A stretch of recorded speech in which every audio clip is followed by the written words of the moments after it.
સુરતના ડુમસ ખાતે યશસ્વી foundation charitable trust દ્વારા એક મીડિયાનું ભવ્ય સંમેલન યોજવામાં આવ્યું. સમૂહ લગ્ન નિમિત્તે યશસ્વી ફાઉન્ડેશન દ્વારા મીડિયાને વિગતવાર જાણકારી અપાઈ હતી અને સમાજમાં સકારાત્મકતા ફેલાવવાના ઉદ્દેશ્ય સાથે સેવાયજ્ઞ, પિતા વિહોણી અને જરૂરિયાતમંદ દીકરીઓ માટે તૃતીય સર્વજ્ઞાતીય સમૂહ લગ્નનું આયોજન કરવામાં આવ્યું હતું. સમૂહ લગ્ન સેવાયજ્ઞની શરૂઆત 2024થી કરવામાં આવી છે.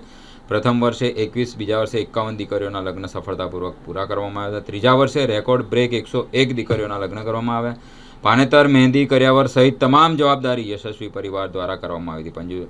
25 ફેબ્રુઆરી પાનેતર વિધિ, 11 માર્ચ મહેંદી પ્રસંગ. સમાજના આગેવાનો, દાતાઓ અને સર્વેને સહભાગી થવા આમંત્રણ આપવામાં આવ્યું હતું. માનવ સેવાની ઉત્તમ મિસાઇલ બની રહ્યું છે યશસ્વી ફાઉન્ડેશન. તમામ મીડિયા મિત્રોનો અમે સ્વાગત કરીએ છીએ.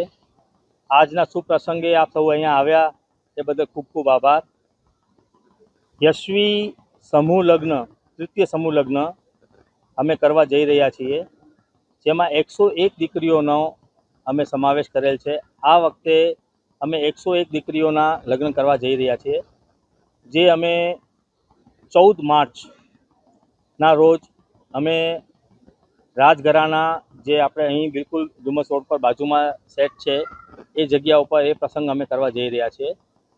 એ સિવાય 11 તારીખે અમે મહેંદીનો કાર્યક્રમ રાખેલ છે, જેમાં તમામ દીકરીઓ અહીંયા મહેંદીના રસમ જે છે એ કરવા માટે આ જ જે જગ્યા ઉપર અત્યારના અમે ઉપસ્થિત છે એ જગ્યા ઉપર જ અમે એ કાર્યક્રમ કરવા જઈ રહ્યા છીએ.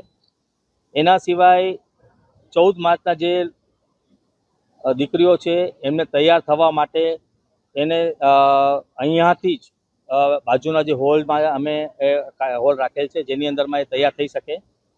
અલગ અલગ જગ્યાથી, દરેક જગ્યાએથી એ લોકો દીકરીઓ આવતી હોય છે. એ અમે એ વસ્તુનું ધ્યાન રાખ્યું છે આ વખતે કે બધાને અલગ અલગ જગ્યાએથી તૈયાર થવામાં તકલીફ પડે, આવે ત્યારે અહીંયા તકલીફ ના પડે, એ માટે એક જ જગ્યા ઉપર અમે બધી વસ્તુઓ અહીંયા રાખેલ છે.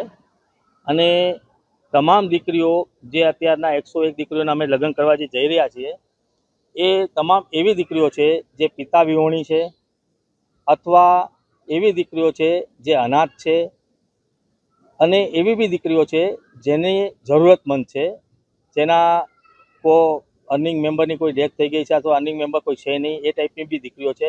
તો એ બધી વસ્તુનું અમે ધ્યાન રાખીને આ સમૂહ લગ્નની અમે તૈયારી કરેલ છે.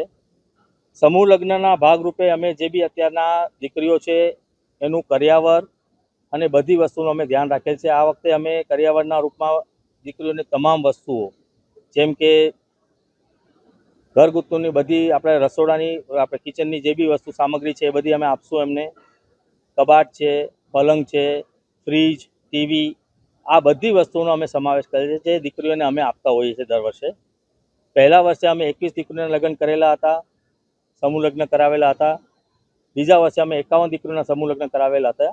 અને આ વર્ષે અમે 101 દીકરીઓના પ્રણ લીધેલું હતું કે અમે કરાવીશું. અને ભગવાનની દયાથી, આપ સૌના આશીર્વાદથી આજે એ દીકરીઓ પ્રભુતાના પગલાં પાડી રહી છે અને અમને ખૂબ સારું લાગી રહ્યું છે. અમે ભાગ્યવાન માનીએ છીએ કે આજે અમને આ સૌભાગ્ય મળ્યું છે કે 101 દીકરીઓના અમે આજ લગ્ન કરાવવા જઈ રહ્યા છીએ.